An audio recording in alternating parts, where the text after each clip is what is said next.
2, 3 o'clock, 4 o'clock, rock. 5, 6, 7. Hello, my name is Bill Haley, and this is for Haley2024 The Movement, Government Reform Ideas. Now this video is going to be on the charity system and dealing with how it's dealt with constitutionally. So if you don't know what I'm doing here, I'm proposing a full replacement of the U.S. Constitution, state's Constitution, and actually creating a local Constitution. All the same Constitution with words state, local, and federal. We keep all the current governments, one federal government, the 50 state governments, and every locality. Every local government will have a full CRA structure, a distinct full CRA structure. The state governments will have a full CRA structure, and the federal government will have one CRA structure.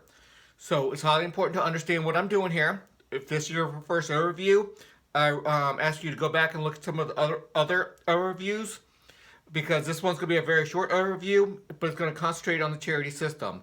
But it's highly important to understand the whole concept of what I'm doing so you can see where the charity system falls into place. I am actually going to a competitive governance. If you want to have these items in your competitive governance, in the government that governs you, you can keep those in it. If you want to have it more of a libertarian small government, you can have a mild regulations over these things. But no more monopolized governments for all the big things that we do. Roads go into free enterprise or competitive governance. Welfare goes to a charity system. That's what this video is about. Law enforcement, competitive governance, or the free enterprise system. So everything going in the free enterprise system, from education to roads to police to courts to prisons, everything with a major accountability, a lot more accountability than we currently have, but with the free enterprise benefits. Free enterprise benefits does not mean, or free enterprise does not mean do it as you wish. You have to serve your fellow man, and you cannot create negative externalities on your fellow man.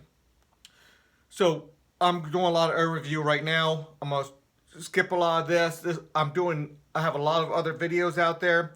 It's now April of 2021, and between February of 2021 to probably June of 2021, be several dozen videos explaining the full Constitution. About a year ago, I did a whole bunch of videos dealing with the Haley 2024 reforms. This puts it into constitutional form. Let's go on. Okay. First thing you have to understand is we separate all government power into 30 sectors with top elected leadership per sector. No one person is in charge of more than one sector. If you're in charge of family law, you're not in charge of commander-in-chief. If you're in charge of the military, you're not in charge of healthcare. If you're in charge of to be a diplomat, you're not in charge of defining violent crime. The court system has different top-level leadership than the prisons. If you're regulating and governing over education, you're a different person than governs transportation, roads, and the like. If you're into EPA, Environmental Protection Agency, you're a different person that does taxes or human resources or the other, let's say, banking regulations or food regulations and stuff, healthcare regulations, manufacturing. You see the all 30 on here. We'll touch on all 30 real quick in a minute. Within each sector, whether it's education, law enforcement, whatever, all 30 of them, at the state level, federal level, and local level, you're going to have roughly 12 different CRAs to choose from. You select one to govern you. Your neighbor selects one to govern them. Everybody selects one. Then within that membership of that CRA, which is a competitive regulatory agency, they govern, they regulate, and they send representatives up to the monopolized form. We have competitive, then we have monopolized. Competitive, you're joined, you are governed only by them. Monopolized is only for negative externalities, significant negative externalities that need to have monopolized regulations. The rating system is going to be able to force a lot of stuff to stay at a competitive level, not the monopolized level, because it's going to give you high quality information from a wide variety of perspectives with a rating, and we have rating floors to help mitigate some of the negative externalities. Long story short, this is the full system. When you look at it within every area of whether you go private military, private police, private prisons, private EPA, private education, private whatever. When I say private, it could be a competitive regulatory agency, you get governed by them. Everybody pays the fees to their CRAs. So that's highly important to understand. So taxes are changed to fees going to your selected CRA, with some minor exceptions, and we'll discuss how the fee system works within the charity system. Let's go on. The full Constitution, we have a nice preamble. Citizenship is a section, general laws is a section, bylaws is internal government of each organization within this governmental system. Federal, state, and local, we discussed that. Original authority, which level has the top level authority, whether it's federal, state, or local. CRA, sector board, or parent sector board. Supermajority for anything that's monopolized governance, you need 70%. The parent sector board, their authority. CRA sector boards, what their authority is. Everything is built around CRAs. CRAs is 90% of this whole Constitution. Everything is built to make the CRAs work better. Nothing else here is built to make to be standalone. Everything else is built to support the CRA, to make it work better. The rating system especially is to make the CRA better. But there's a few things that need to go monopolized because there's negative externalities, so we need a sector board. We need the parent sector board to separate the powers. We need taxation. That's CRA fees. There's a whole section on that. You can look at it now. I'm not going to go debate that, especially to myself on that one. How we deal with the debt situation, because we have a lot of debt, but we also have a lot of liabilities. When we sell every military base, every aircraft carrier, every school building, every cop car, every road, every piece of government land, we sell it to the free enterprise system or to the CRAs. That's going to bring in tens of trillions of dollars and help pay down some of the debt. Maybe not all of it, we'll see, but we have a method. Pockets of freedom is immigration. It allows people from oppressed nations to come to areas around the world, not necessarily to the United States, but under American protection to have freedom and liberty. We'll get into that on that video. I already did that video. It's an awesome video. States partial acceptance per sector is to help get this thing passed. Look at that video if you wish. The separation of responsibilities and authorities into the 30 sectors. I'd love doing that video. I already just did that one. And it explains why we separate it. Basically, one person does not have the knowledge needed to do helping the poor and education and roads and prisons and military and diplomats. It's just too much to be known. We want people specialized, and we want people, when they do their voting or their selecting of their CRA, to concentrate on that when they make that selection, their philosophy. If you go with just one politician, you have to pick all their issues, and you might disagree with them on 30%. No, I'll let you choose per sector. So not only choose per sector, but you get to choose from roughly 12 different ones per sector. So you really get a lot better representation, a lot more interest. Here is the charity system. This is super important to understand. This is the 5. We get rid of all government welfare, and we go to a charity system. Family law and religion, they're not technically part of the charity system, but because they are so integrated into helping the poor, I put them into this section, but they're not officially into the charity system. The charity system is helping the poor, sector 1, financing, sector 2, I'll get into that in a minute, and caseworkers, that's sector 3, charity sector organizations. Let's keep on going. The 5 and the 4 in diplomatic protection system, I'm going to do a video on that soon. Violent crime mitigation system, I'm going to do a video in that soon. Free enterprise everything, guys, or competitive governance. Competitive governance for a lot of this stuff, and with much better accountability than we have now. Much further accountability. I mean, we have representative bodies all over the place. Right now, our number of representative bodies we have in America are very minor compared to what we have. We're going to not just double it, we're going to 30 times at times another 10 or 12. We're going to do well over 1,000 times more representative bodies. And it's not going to be overburdened. You're going to have the representative body that you choose.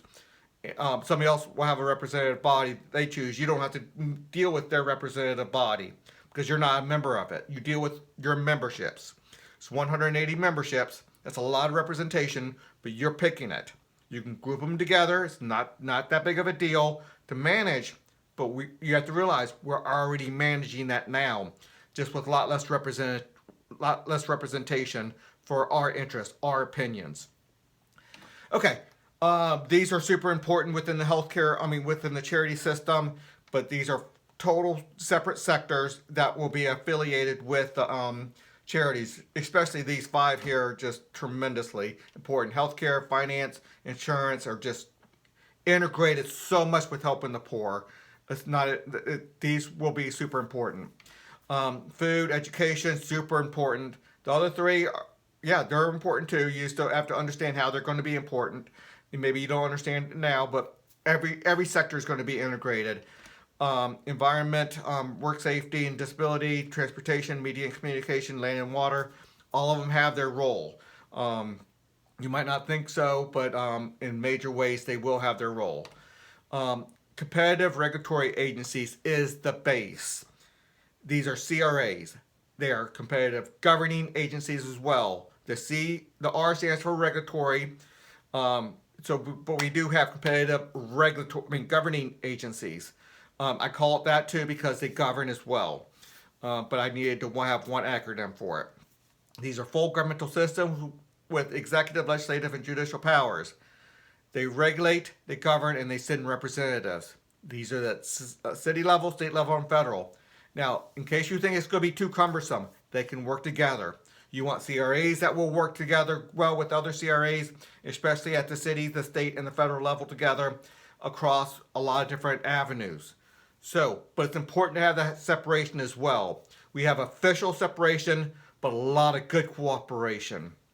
And if they don't have good cooperation, join another. And I want to keep on coming back to this screen very often in this discussion because you want to always be reminded that you pick the CRA per sector that best matches your philosophy. You get what you pay for. If you pay too little, you're not going to get as much services. If you pay a lot, you can get a lot better services. There's going to be a compromise and a balance there. Where if you want to pay little to the governmental organization, but a lot to your to do the services in the private sector, you can do that. That's fine. But if you want to pay your CRA to govern you with the services, we call it statist or socialist, which is fine because it's in a governmental system. Only the members that join it are taxed and get the benefits. But you have to understand the full system, so it's highly important. Okay, sectors 1, 2, 3, 4, and 5 are considered in the charity system. And I discussed that here. And I forgot where to go. Anyway, we'll go back over that in a second.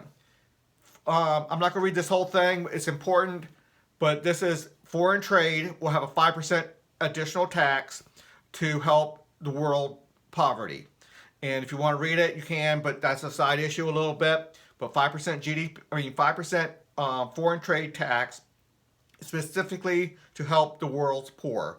And that's not to go to our military. We have another tax for that to help pay for the protection of the foreign trade. Our military ships out there in the ocean and border security and the like. But this is for helping the world's poor. And a lot of that's going to go to get people into the pockets of freedom where they can become productive citizens. Not necessarily American citizens, but pockets of freedom citizens. The charity system has no obligation. Okay, we always have to be able to say no. We have to be able to say no. We have to be able to use subjective determination. And this is one of the most important slides. It can make or break this whole system. If the charity and the charity system does not have the ability to say no to somebody who needs help, then the system falls apart. That's the problem with the current government welfare system. Once the government sets the rules, it has to say it's a yes or a no for everybody who meets those qualifications. So anybody who meets the qualifications for food stamps, it's a yes. If you don't meet the qualifications, it's a no. There's no individual subjective determination. So I'll read the thing, but I'm going to go past it but you have to learn this lesson. I have write-ups on it, a couple write-ups, but this is so important. This is to stop people from being entrapped into the system of entitlement. The charity system has no obligation to assist any specific person. No person has a claim on assistance. Any part of the charity system may decline to provide charity to specific cases or groups of cases. No laws in this regard are allowed at the sector board level or by rating floors outside of fraud. So you have to understand this is sector board. Monopolized government cannot force this. CRAs can have whatever regulation they want, yes or no. They get to make those decisions. Private sector charities, successor organizations, they get to make those decisions. CDAs, they get to make those decisions. And that's so important. I cannot stress how important this section is. You take this section out and it falls. Big time. The current government welfare will terminate. Just had to have the clause in there, and all the assets get sold off to help pay down the debt. A lot of CRAs will be buying it. Public hospitals will probably be bought by several CRAs to join together and jointly own a hospital and jointly own the hospital and rent out rooms to different CRAs, to different hospital groups or whatever. And I want to see a lot more big buildings such as a hospital or a school or whatever have a lot of individual schools. So let's say one big school building having 7 or 8 schools within it. One hospital having 7 or 8 hospitals, if you will, which means they rent 10 rooms or 20 rooms or whatever the case may be. And they run it a little bit differently, the different CRAs. I think that can work. And right here, this is trillions of dollars to pay off the debt. When you're selling all these hospitals and all these public goods, public assets, that's going to pay down a lot of debt, because we have a lot of debt. But the items are still needed. Sectors 1, 2, 3. Okay, sectors 1, 2, and 3 CRA fees are intended for organizational overhead. So that's just a mild amount of organizational overhead, not the helping of the poor. The helping of the poor are from the mandatory fees that we'll talk about in a minute. So it's important to understand that. But it's a clause, and I need to address it. Okay, I want to keep on coming back to this. I want you to refresh your memory on this so much. When you pick the charity to help the poor, they're there to help the poor, to give services in medical, to give services in housing, for food, for education, for mental health, especially mental health is going to be huge in this. And to help people out, we want to help them before they become losing all their assets, so lose a place to live. We want to help them before they get to that point. And I say I want to join a CDA, a successful organization, charities, to do what I'm saying. Other people might have different ideas, and they do. But let's keep on going on. That's what's so important about this. You select your CRA, your charity CRA. So here's the 5 in the charity system. You have to concentrate on the charity, sector 2, sector 3, the funding mechanism, and the assessor organization. So here is the charity. We have to establish every charity, so it's a clause in the Constitution. And establishing a sector means it gets the 12 CRAs. It gets the full rating system. It sets up that whole system, whole structure for that sector. A sector has a structure constitutionally. Governmental structure. 5% of people get together, 5% of the citizens get together, and they have governmental power. Real governmental power with executive, legislative, and judicial powers that governs them. And they don't have to have monopolized governance. And only when monopolized governance needs to happen, they do a very narrowly focused regulation and says to that regulatory body, You have to regulate in this manner to stop negative externalities. But they send it down to all the CRAs. Let's keep on going. The purpose of the charity sector is to help fulfill serious unmet needs. Every charity has a purpose, all 30 of them. Every charity CRA must establish a charity economy, which is, in part, a system that asks for charitable labor hours from people that are assisted by charities. Highly important that we're going to be asking for labor from the people we are actually helping. Now, if somebody already has a job working 60 hours a week and they still need assistance, yeah, they're not going to be asking for many hours from them. No doubt about it. That's why they can use subjective determination. But if somebody doesn't have a job and they just don't have a way of making ends meet right now because nobody's willing to hire, these people will put them to work right away. They'll get benefits right away, get labor hours out of them right away. But if you're already working, probably not. Again, subjective determination is so highly important to know in this.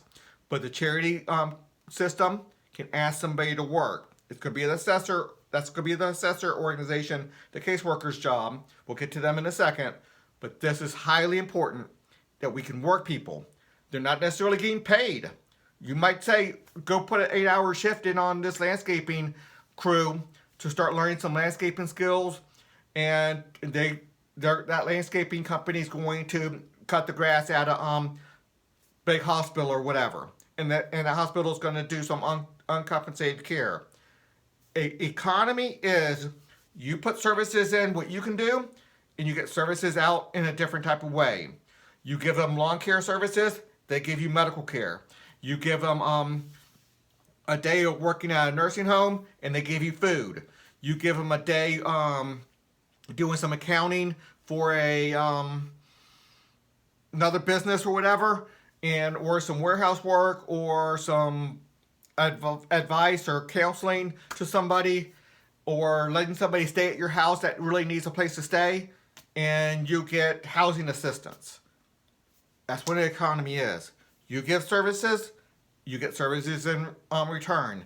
That's what the charity economy is when you can't make it within the regular economy, and I don't want to say you can't make it, you have temporary needs for a temporary amount of time where you're falling on hard times, and for a temporary time, you're asking for some help. Or you fell on some hard times and certain things happen and you need some charity. That's what I'm talking about. I'm not trying to put anybody down here in the least. Some people fall on hard times. But what we don't want is an entitlement mentality. So this is highly important, and we can keep on going from here. Every part of the system, every part of the economy can give labor hours into the charity economy. Everyone, if you look at throughout the whole economy, and this is going to give you a representation of the whole economy within these slides, you'll see so many opportunities for an economy needs to be able to both provide services for the people and poor, but also provide opportunities for people to serve. And those people, the people who are serving doesn't necessarily need to be helping the poor, but going into the system, and because it's an economy, whatever goes into the system can come out in a different manner. And that can be going into helping the poor. So the screen is to help you understand. You can put work into the environment, let's say, cleaning up a lake, doing something like that, and then you get services out as medical care or something that you have a hard time paying for. The charity CRA rating system must set a rating floor on the cooperation, creating a joint charity economy. So most of the charity economies, especially between state, local, and federal, are going to organize together if they're affiliated. But then, let's say you're not affiliated. Let's say there's Catholic charities and Protestant charities, and they're going to want to cooperate. You're going to have services from one. Let's say the Catholic charities are really good at doing one type of charity that's doing really, really good, and the Protestants aren't doing but so well on that. They can trade services. They can go across services. So let's say the Protestants are doing something particularly well, and the Catholics like, I want some of those services, and they do the trade. An economy is putting services in, getting services out in a different method. People organizing and having cooperation can do that accounting. And believe me, within the organizational structure and organizing this can be a lot of labor hours for people who are poor that need to serve and to put service hours into the system. This is a lot of labor hours that need to be done just for organizational purposes. A lot of those organizational hours don't have to be outside the home. They could be behind the screen of a computer, or in another method that is you can stay with your kids or the like. So there's a lot here. A charity economy can see what your needs are, see what your restrictions are. Hey, have a young kid, he has to stay home for a month. I can't go do my regular job. What can you do? Have me do? They might send over somebody who needs to put charity hours to watch your child for a while you go out and do your regular job. Or they might have you do something behind the computer, or wait till your husband's home and then you go at nighttime when your regular job didn't have nighttime hours. There's a lot of ways they can make that work. But an economy is you put services in, you get services out. Okay, I beat that one down to death, but I feel like I should go another 2 hours on that because it's so important. But the joint economy is they can join together. We don't have to have segregated everything. I mean, legally they are segregated, and it's highly important for checks and balances that they're segregated, city, state, and local. Then each CRA charity is separated, but high cooperation is highly valuable and needed. Charities assist those in need. This is a clause in the Constitution. We want to state what the purpose is. Highly important in the Constitution to define your terms. The charity sector's rating system must set a rating floor on charities respecting assessor organizations. They need to respect the caseworkers. We'll discuss them. That's in one of the sectors coming up, Sector 3. We'll get to that in a second. But they have to respect them. And that's a clause in the Constitution because the caseworkers are so important. It's part of the system. It's not, the charities aren't going to be the ones making the decisions on who they're going to be helping necessarily. They're definitely involved in that. They can definitely veto and a lot of different things. But they have to work with assessor organizations is what I'm saying. Hopefully they're going to be affiliated. They're going to get ones that they like. They're going to have cooperation. But if they don't want to work with them, they don't have to. A rating floor means you don't have to, but you have to have a rating floor for it. When it starts creating a negative externality to not cooperate, then there's a problem. But you have to respect the assessor organizations because they are so important. We'll get to that when we get to that sector. Here's the funding sector. Again, you pick the CRA that best matches your philosophy of how to distribute money. What CDA you're going to give your money to. There'll be roughly a 12 at the local level, 12 at the state level, 12 at the federal level. You make your decision on every level. And you give your money to that. And if you don't like the philosophy of one CRA, but you like it from another, you have 12 to choose from. Highly important.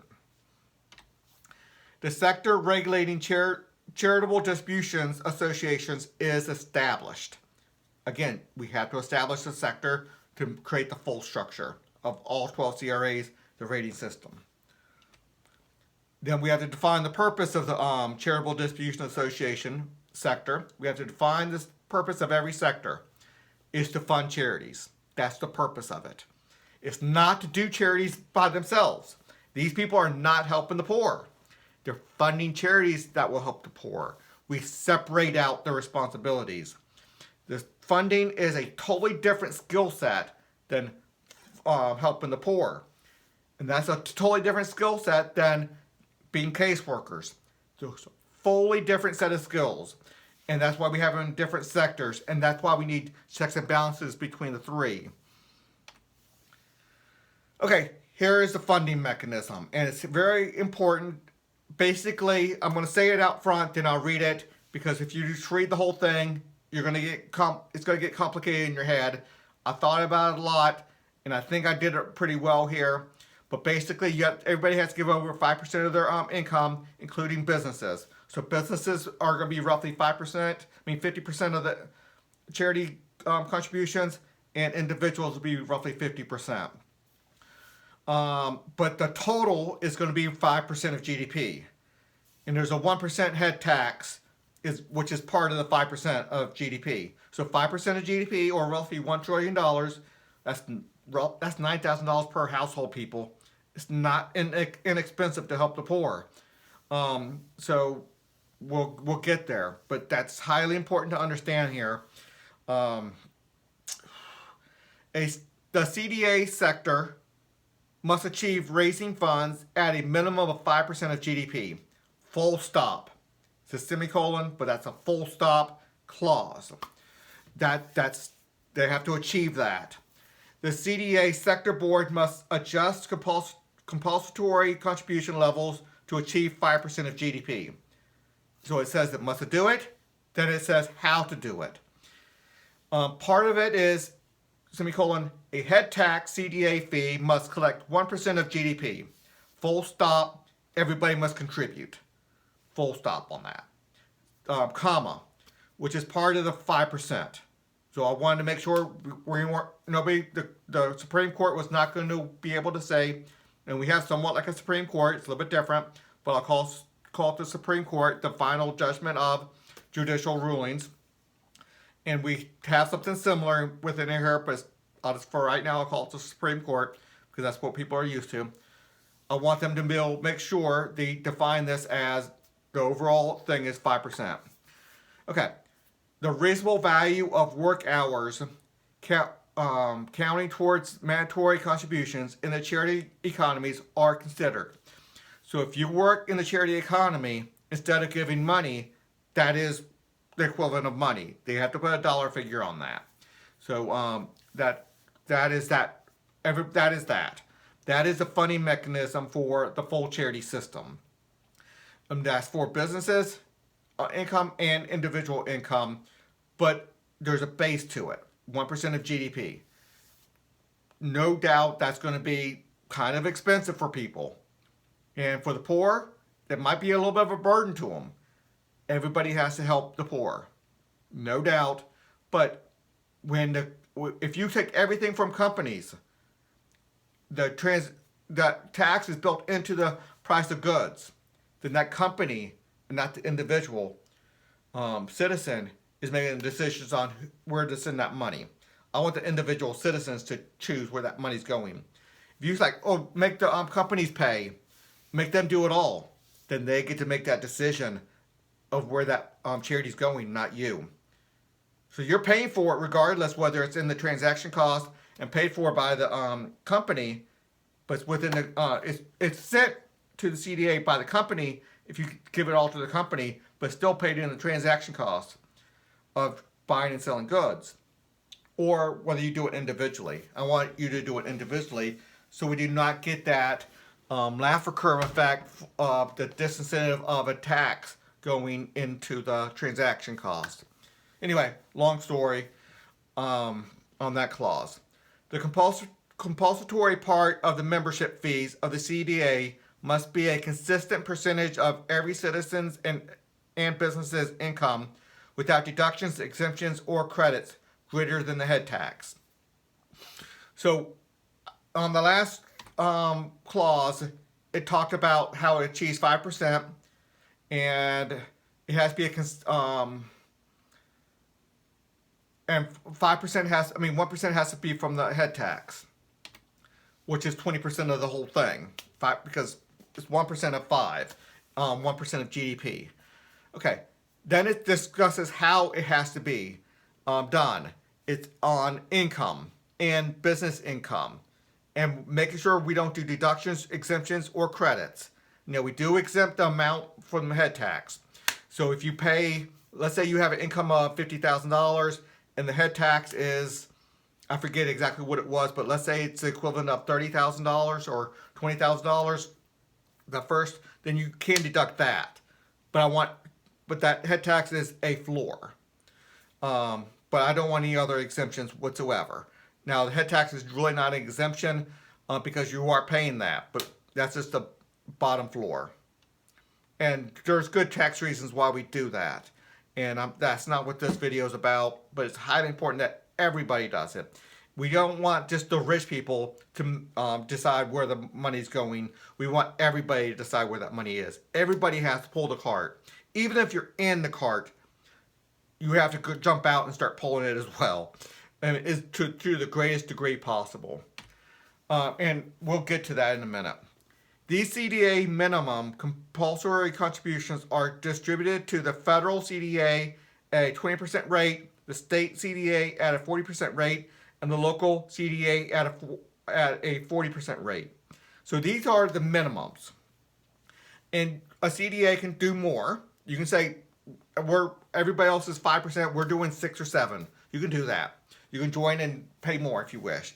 And likely that will happen to a large degree. But these rates is a 20% federal, 40 and 40 for the local and the state. And those numbers can change around a little bit, but I thought those were decent numbers. There's reasons to do it, to change those percentages around to the positive and negatives, and those discussions can happen. I'm not wedded to this idea, but these percentages, but I think it's a good starting point there. The CDA sector's rating system must set a rating floor on CDAs adequately funding assessor organizations. So they have to fund assessor organizations. They have to respect them. And let's keep on going. A person seeking assistance must start at their CDA. So everybody already has to belong to a CDA. Everybody has to belong to a CRA. The CDA is a CRA in that sector. We just call them a CDA because it had a nice acronym. So everybody has to belong to a CRA in every sector at every level of government. That's part of the social contract of being a citizen. So everybody has to have a starting point. Even if you want to start at the other place, you can go over there. They can call up your CDA, say, will you approve me taking this person? They consider it as started a CDA, and then you're there. A person may change CDAs at will. So if you don't like your CDA, you don't like what they're saying, you can change. There's no problem with that. Charity assessor organizations. These are the caseworkers. Again, it's highly important to go back to the screen and know you are picking your CRA. You have 12 different ones to choose from. Everyone with a different philosophy of how to do caseworkers. Now, the charities have to work with you, respect you. The Charitable Distribution Association has to fund you. But they have to fund AO, not your particular AO. If you I'm not going to get into that now. I'm going rabbit trails, but they have to assign somebody an AO, an assessor organization, a caseworker. Okay, an AO is established. We have to establish the sector. So that creates a whole structure, all 12 CRAs, all the full rating system, and the whole 9 yards. It creates a constitutional structure of governmental organizations where 5% of citizens get together, organize together, and say they are now a government. And yep, that's what that is. The purpose of every sector has a purpose. The purpose of this one is to case manage those receiving help from charities. That is her purpose, and it's highly important to state the purpose. And there's going to be a mission statement drawn up by the parent sector board that might get a little bit more detailed, but without a regulatory nature, and that's a part of other parts of the Constitution. The Sector 3 CRA fees are intended for organizational overhead. Sector 2 is meant to fund AO operations. So the fees for Sector 2 is meant for this AO operations. That's just governmental operations, the legislative, executive, the judicial powers, and the like. I'm not saying it's going to be insignificant, but it's definitely not going to be anywhere close to how much it costs to help the poor. At least it shouldn't be. If it is, people might choose other ones, unless the money really is important and it gives a lot better results. Then people are going to say, you have great results, but we have to pay a little bit more. I'm doing it. Okay. Any citizen requesting help from charities must be assigned to an AO by their CDA. So a CDA starts, most likely will be assigning somebody to the AO they agree with. I mean, they're already members with, but that's not necessary. That's not necessarily true. The CDA can choose which AO to send you to. And most likely it's going to be yours, but it depends on whether or not they're doing a great job, whether the CDA is going to think it's a good job.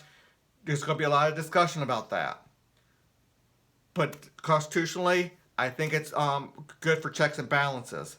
They don't have to respect that one AO. They can respect another AO and fund that other AO.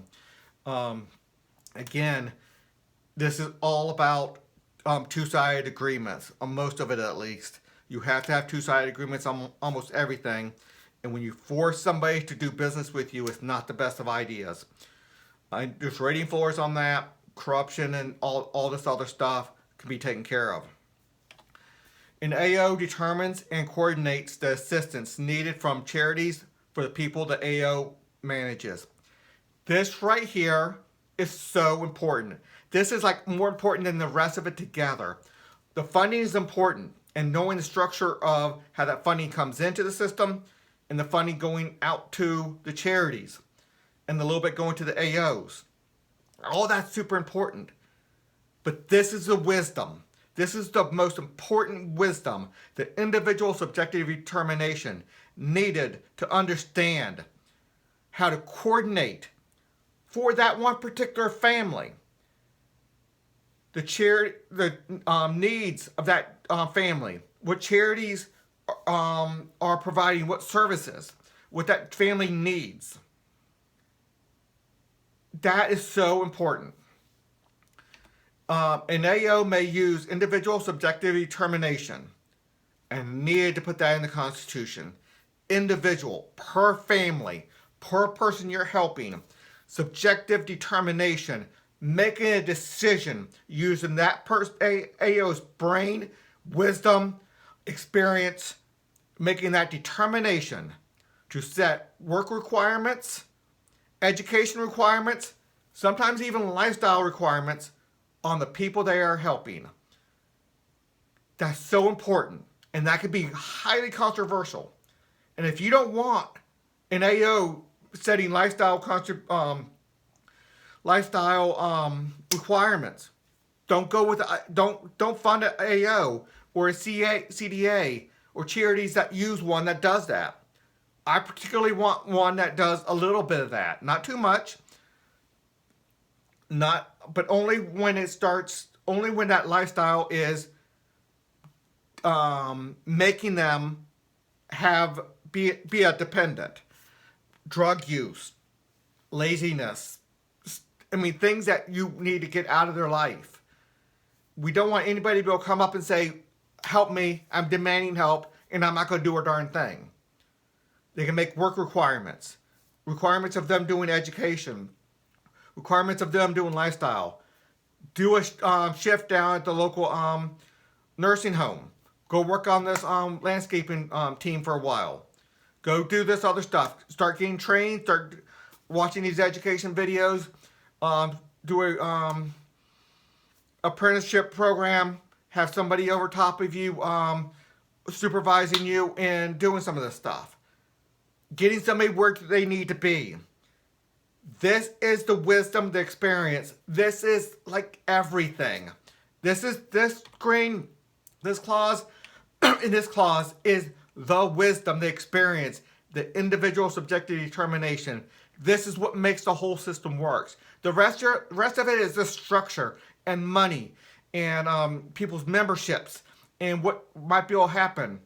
This is where it comes down to where these AOs organize with healthcare companies and charities and CDAs and military corporations giving them services and all over the place. I can explain or give you examples of 1,000 different which ways somebody can provide services into the charity economy and then receive work back out. But these people need to get these people educated and independent, get them working. And I'm talking working 40, 60, sometimes 70 hours a week. We need to get people to a spot of independence. And that's not necessarily easy. But people don't want to be a dependent. It feels horrible to them to be a dependent. They want to work. And if they don't want this, let them get their own job. These people are there to help get them to their own job. These people are there to help them. Now, if they don't like how they're doing it, because they're putting lifestyle choices on them that are not what they want, they can go to another AO, but nobody has to help them. Nobody wants to see them on the streets. There's a lot of big discussion around this that I can have with you. A lot of pushback on this. I understand that. But this is so important. An AO may require the people they are assisting to work. An AO may require the people they are assisting to work in the charity economy. So most of the work is going to go through the charity economy. That's what the charity economy is there to do. So almost everything would be considered in the charity economy. The AOs are kind of in charge of the charities are in charge of the operating the charity economy, but the AOs are in charge of organizing the people to what jobs and what services and everything. So it's two different disciplines. The charities are best at getting this food there. The AOs, who gets that food? The charities are really good. The charity economy and the charities are really good at setting up a structure where doctors and healthcare providers can give healthcare. The AOs are the ones that use their wisdom and experience to send the people in need to the doctors, to the healthcare providers. How do we give the best healthcare for the dollars? What's best for that person in need? That puts a lot of power into the AO's hand. That's why we have to have it competitive. If they're not doing a good job, the CDAs, the charities, people can break with that one AO. They have to go with another AO. AOs that are doing bad, caseworkers that are doing bad, they're going to be getting rid of real quick. People don't fund them. Two-sided agreements. Again, there's so many ways in this system. The rating system will deal with fraud. Big time. Big time. There's so many, every one of these sectors has a separate rating system. And that rating system will give high quality information. And they will build spotlight very rapidly and do something about it. Not just spotlight it, but then do something about it. Have the power to do something about it. If they see corruption or abuse, that AO has tremendous power. And that with that power comes tremendous responsibility. And that means a lot of transparency from the rating system to make sure they're doing what they're supposed to be doing. And they're not doing corruption. They're not forcing somebody to go work at that AO's house and give them services and do corruption like that. No self-dealing. Well, it would be very hard to do self-dealing. I mean, the family CRAs, families law CRAs, they're going to be all say, hey, what's going on here? I see some stuff that I don't like in the rating systems. There's going to be so many things that's going to stop that corruption. But we need the AOs to have that power. But then the power to replace that AO with somebody better really rapidly. Anyway, but that's what the charity system is. Everything else is just the structure around it. But that right there is so important. And then never underestimate the power of the services and the worth of the services provided by the people who are in need of help. They are real people with real skills, a real brain, in the image of God that can help other people out. And the big problem with our current welfare system is government is helping, not people.